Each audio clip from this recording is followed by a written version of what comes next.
कि कई बार विपरीत परिस्थितियां होती है। बाबा साहब के जीवन में भी विपरीत परिस्थितियां थी, लेकिन वो हमें क्या शिक्षा देंगे बाबा साहब कि बहुत सी चाहे विपरीत परिस्थितियां आ जाए, घबराने की जरूरत नहीं है। काली पीली आंधी भी आ जाए तो भी घबराने की जरूरत नहीं है। कह दीजिए, कह दो इन आंधियों से, इन आंधियों से कह दो कि अपनी औकात में रहें। हम परों से नहीं हौसलों से उड़ा करते हैं, हम परों से नहीं हौसलों से उड़ा करते हैं।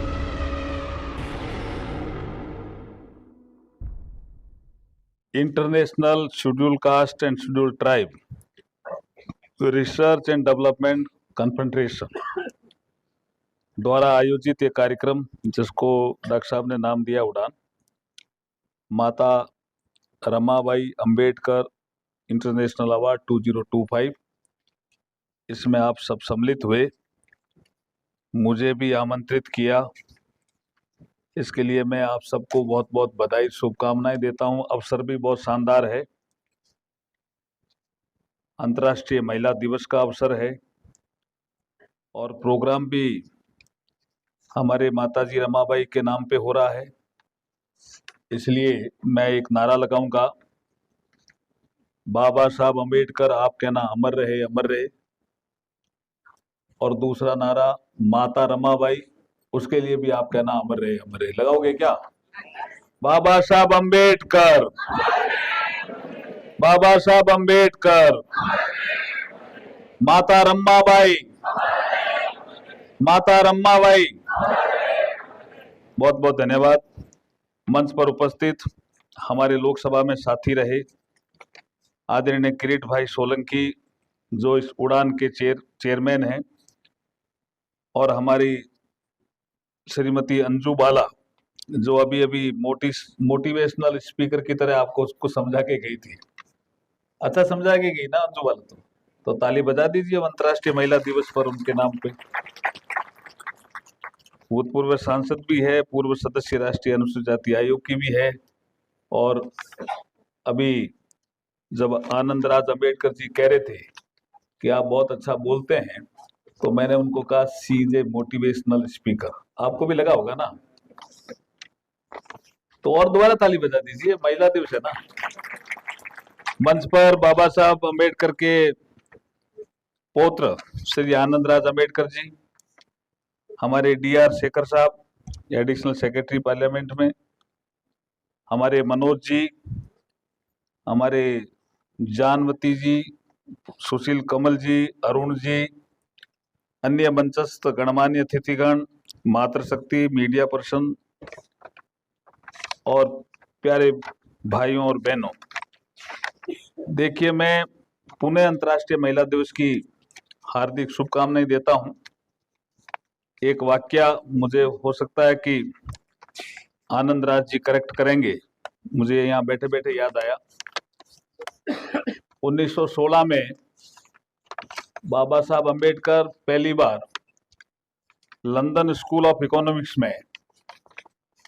इकोनॉमिक्स में पीएचडी करने के लिए गए थे।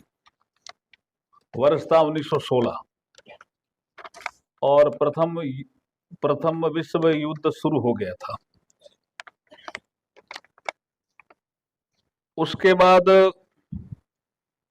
वो मुंबई आए थे, 2-1 साल के बाद का समय रहा होगा या 2.5 साल का रहा होगा। तो वो सुबह सुबह जल्दी आ गए थे घर में, जहाँ वो लेबर कॉलोनी थी जहाँ वो रहते थे। अखबार वाले अखबार बांट रहे थे, हाथ में 2 अटैचियां थी बाबा साहब के। दोनों अटैचियां लेकर के जब उन्होंने दरवाजा खटखटाया या घंटी बजाई, कुछ भी कहें आप, तो उसमें रमाबाई सबसे पहले उन्होंने देखा अब इतना जल्दी कौन आ गया। सूचना नहीं थी, आजकल का वो थोड़ी है भाई, मोबाइल होते हैं, टेलीफोन करके आ जाना होता है। तो जैसे ही वो घंटी बजी, घर में और जो सदस्य थे वो भी जग गए। लेकिन जब रमाबाई ने दरवाजा खोला तो सामने बाबा साहब थे, और जो उनके जो आनंद की जो अनुभूति थी, ये लिखा तो बहुत से लोगों ने है कि, लेकिन नानक चंद रत्तू जी जो उनके लास्ट में प्राइवेट सेक्रेटरी थे, उन्होंने उसको बहुत शानदार ढंग से लिखा है। कि घर में किसी ने पूछा कौन आए इतने जल्दी, तो रमाबाई जो कहती है वहां कि साहब आए हैं। वो बैरिस्टर बनकर के गए थे और उनको पूरा विश्वास था माता रमाबाई को कि मेरे साहब बैरिस्टर बनकर के ही आए, और वो बैरिस्टर बनकर के आए थे। लेकिन बाबा साहब रमाबाई को किस नाम से पुकारते थे, किसी को आइडिया है? रामो, ऐसे बोलो भाई प्रेम से। क्या नाम था? रामो। और रमाबाई बाबा साहब को किस नाम से पुकारती? साहब। साहेब हमने दिया थी। आप इनके रमाबाई, आप साधु महाराज साहब, मैं बता रहा हूं आपको। अरे साहब ही बोल रही थी वो, मैं बताता हूं क्या हुआ। फिर रमाबाई की जब डेथ हुई 1935 में, तो बाबा साहब, ये आपने किस्सा अलग सुना दिया, ये भी बहुत से लोगों ने लिखा है, नानक चंद रतुल्य जी भी लिखा है कि वो अंदर चले गए थे रूम में, दरवाजा बंद कर लिया था। आपको ध्यान है क्या? उसके बाद जब वो बाहर निकले, उन्होंने कहा मैं जी के क्या करूंगा।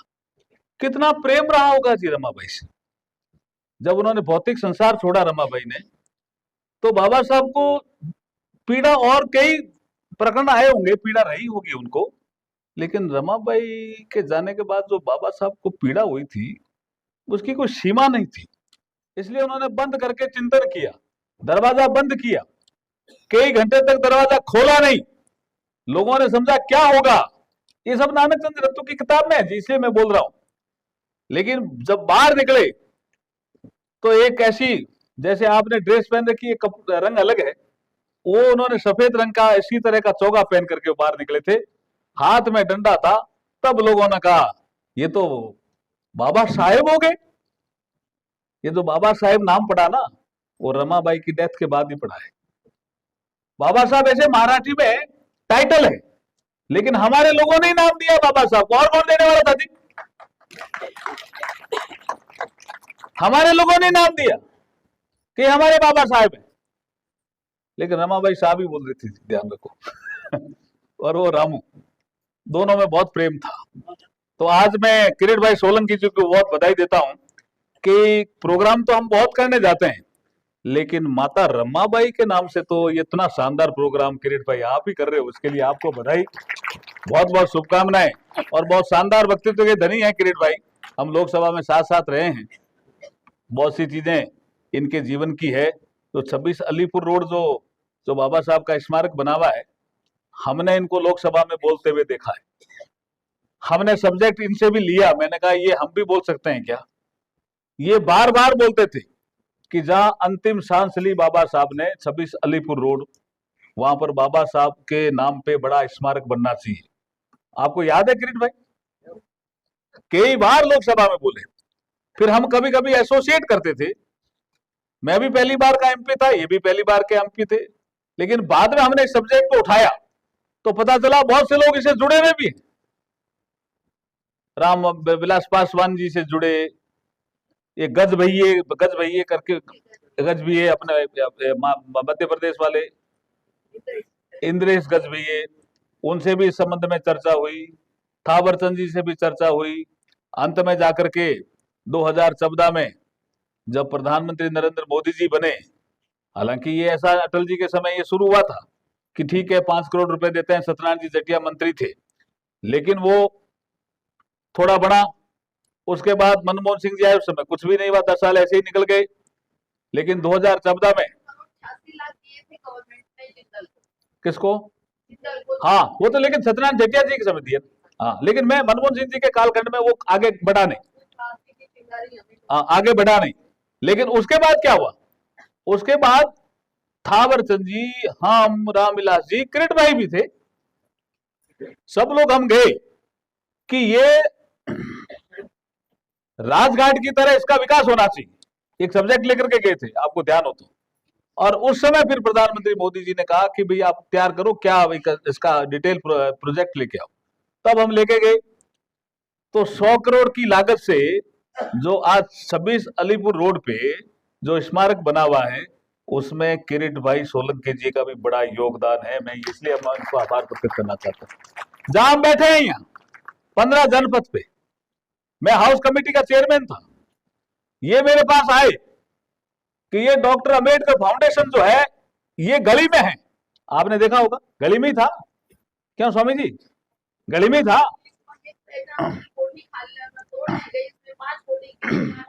वो तो वहां था। ये 15 जनपद की बात कर रहा हूँ जहां हम ये बैठे हैं यहाँ। कौन सी ये 15 कोठिया हाउस कमेटी में मैं था, मुझे पता है। सांसदों की भी थी, कुछ सीपीडब्ल्यूडी की भी थी, लेकिन पहले खाली क्यों नहीं हुआ? नरेंद्र मोदी जी के कालखंड में ही खाली क्यों हुआ? ये पूछना चाह रहा हूं मैं। ये बताना चाह रहा हूं, ये जवाब देना चाह रहा हूं। मैंने इसको डील किया ना। हमारे एक एमपी था, हमारे बीजेपी का, दिलीप गांधी, उसने कहा मैं नहीं खाली करूंगा। एक हमारे संपत थे कम्युनिस्ट पार्टी के, केरला के, मैं उनके घर गया, उसने कहा मैं नहीं खाली करूंगा। लेकिन ये नरेंद्र मोदी जी का ऐसा एक जज्बा था कि यहाँ पे बहुत बड़ा डॉक्टर अंबेडकर इंटरनेशनल सेंटर बनना चाहिए। क्यों हुआ, क्यों था ये सपना? कि जब बाबा साहब की 100वीं शताब्दी जब मनाई जा रही थी, तो वीपी सिंह जी की सरकार के समय एक कमेटी बनी थी कि इस संसार में बहुत से आदमी पैदा हुए, लेकिन इतनी विपरीत परिस्थितियों में जन्मने के बाद भी बाबा साहब डॉक्टर अंबेडकर इस संसार के सबसे बड़े विद्वान समझे जाने लगे। तो ये क्या दिमाग कहां से लाए थे? इसका अध्ययन होना चाहिए, इनके टैलेंट का अध्ययन होना चाहिए, इनकी किताबों का अध्ययन होना चाहिए, कितना लिख के इसका अध्ययन होना चाहिए। इसकी कमेटी बनी थी स्वामी जी, और उसके लिए उन्होंने कहा था doctor Ambedkar international study centre बनना चाहिए। लेकिन वो कब था? 1991। फिर क्या हुआ 1991 के बाद? मैं ये कहना चाहता हूं क्या हुआ? नहीं, कुछ नहीं हुआ जी। मुझे जानकारी है और किरीट भाई सोलंकी जी को भी जानकारी है, कुछ नहीं हुआ। फिर उसके बाद जब नरेंद्र मोदी जी आए, इस विषय की बात चली, फाइलें आगे बढ़ी, थावरचंद जी भी लेके गए फाइलें, मैं भी गया, मैं हाउस कमेटी का चेयरमैन था। मैंने कहा सर यहाँ एक मकान खाली नहीं कर रहे हैं, कुछ एमपी भी है, कुछ हमारी पार्टी भी के हैं, कुछ अलग पार्टी के भी हैं, कुछ कांग्रेस के भी हैं, एक सीपीडब्ल्यूडी का यहाँ एक स्टोर था बहुत बड़ा, वो भी खाली नहीं कर रहे थे। कि जब तक कोठियां खाली नहीं होगी तो ये सेंटर कैसे बनेगा? ये सेंटर नहीं बन सकता। उसके बाद वो कोठियां खाली करने का काम हमें दिया, वो कोठियां भी खाली हुई और 200 करोड़ रुपए की लागत से डॉक्टर अंबेडकर इंटरनेशनल सेंटर भी बना, जिसमें आज बैठे हो। तो अभी जो अंजू बाला कह रही थी ना, उससे मुझे ध्यान आता है कि कई बार विपरीत परिस्थितियां होती है। बाबा साहब के जीवन में भी विपरीत परिस्थितियां थी, लेकिन वो हमें क्या शिक्षा देंगे बाबा साहब? कि बहुत सी चाहे विपरीत परिस्थितियां आ जाए, घबराने की जरूरत नहीं है। काली पीली आंधी भी आ जाए तो भी घबराने की जरूरत नहीं है। कह दीजिए, कह दो इन आंधियों से, इन आंधियों से कह दो। क्या है भाई वो है? क्या है भाई बताओ? नहीं भाई, ऐसा नहीं है। इन आंधियों से कह दो कि अपनी औकात में रहें, हम परों से नहीं हौसलों से उड़ा करते हैं, हम परों से नहीं हौसलों से उड़ा करते हैं। ऐसा मजबूत हौसले वाले आदमी थे बाबा साहब, और बहुत साथ दिया माता रमाबाई ने। उनके नाम से आप आज अवार्ड दे रहे हो, बहुत ही शानदार कार्यक्रम आपने रखा, और वो भी अंतर्राष्ट्रीय महिला दिवस के अवसर पर।